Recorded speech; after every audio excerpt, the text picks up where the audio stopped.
TMC की पूर्व सांसद और अपने तीखे भाषणों की वजह से कई बार चर्चा में रह चुकी महुआ मोइत्रा की मुश्किलें बढ़ने वाली है। अभी तक वो संसद में और संसद के बाहर केंद्र सरकार को मजबूती से घेरती हुई दिखती थी, लेकिन अब लोकपाल से मिली हरी झंडी के बाद केंद्रीय जांच एजेंसी सीबीआई महुआ मोइत्रा को घेरने की तैयारी में लग गई।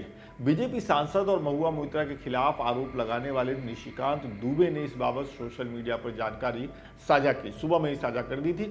दुबे ने अपने पोस्ट में लिखा, ये उनका पोस्ट है जो मैं पढ़ने जा रहा हूं। सत्यमेव जयते, आज मेरे शिकायत को सही मानते हुए लोकपाल ने महुआ मोइत्रा के खिलाफ सीबीआई को जांच करने का आदेश दिया। यानी चंद पैसों के लिए तृणमूल कांग्रेस की पूर्व सांसद ने हीरा नंदानी के साथ भ्रष्टाचार किया एवं देश की सुरक्षा को गिरवी रखा। जय शिव। यहां उनका पोस्ट खत्म होता है। अपने खिलाफ सीबीआई जांच की मिली हरी झंडी के बाद पूर्व सांसद महुआ मोइत्रा ने भी सोशल मीडिया साइट एक्स पर प्रतिक्रिया दी। उन्होंने अपने पोस्ट में लिखा कि कैश फॉर क्वेरी केस, जहां सीबीआई खुद कहती है कि नकदी का आरोप निराधार है, शिकायतकर्ता ने पूछताछ में कोई पुष्टिकारक सबूत नहीं दिया और आभूषण, बैग आदि के सभी आरोप सीबीआई की अपनी रिपोर्ट के अनुसार ही झूठे हैं। ये महुआ मोइत्रा अपने पोस्ट में कह रही हैं। परेशान करने के उद्देश्य से की जा रही ये पूछताछ केवल मेरी जीत का अंतर बढ़ाएगी।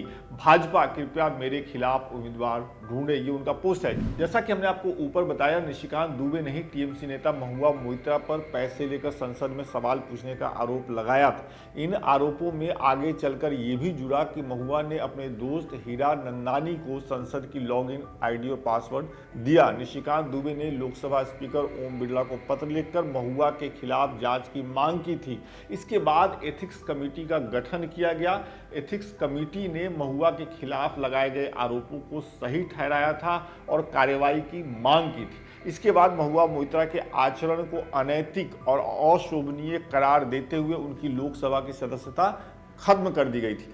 अब इसमें अपडेट यह है कि लोकपाल ने सीबीआई को निर्देश दिया है कि तृणमूल पार्टी की पूर्व सांसद महुआ मोइत्रा के खिलाफ भ्रष्टाचार निरोधक कानून के तहत मामला दर्ज करके जांच चलाया जाए। इसके साथ ही लोकपाल ने जांच एजेंसी को ये जांच पूरा करने के लिए 6 महीने का समय दिया है। खुद महुआ ने अपने ऊपर लगे इन आरोपों को हमेशा राजनीति से प्रेरित बताया और आगामी लोकसभा चुनाव लड़ने की बात भी कही। लेकिन हाल फिलहाल में जिस तरीके से उनके खिलाफ आरोप लग रहे हैं, एक के बाद एक कानूनी कार्रवाइयां शुरू हो गई हैं, उसे देखते हुए महुआ के राजनीतिक भविष्य पर एक बड़ा प्रश्न चिन्ह लग रहा है। आपको बता दें कि महुआ मोइत्रा 2019 में पश्चिम बंगाल की कृष्णानगर सीट से टीएमसी की टिकट पर चुनाव जीती थी।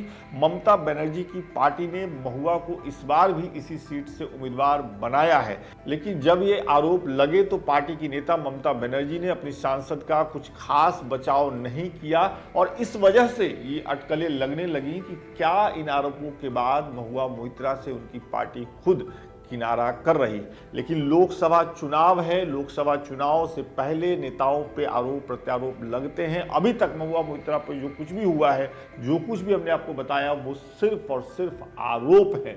जब तक आरोप सिद्ध नहीं हो जाता तब तक कोई दोषी नहीं होता है और जब तक किसी नेता पे आरोप सिद्ध नहीं होता वो चुनाव लड़ सकता है, वो सांसद विधायक बन सकता है। ये हमारे देश का विधान है। आप देख रहे हैं लोकमत हिंदी डिजिटल। आगे भी ऐसी जानकारियां हम आपको देते रहेंगे। ये वीडियो आपको कैसा लगा कमेंट करके जरूर बताइए। बहुत बहुत शुक्रिया।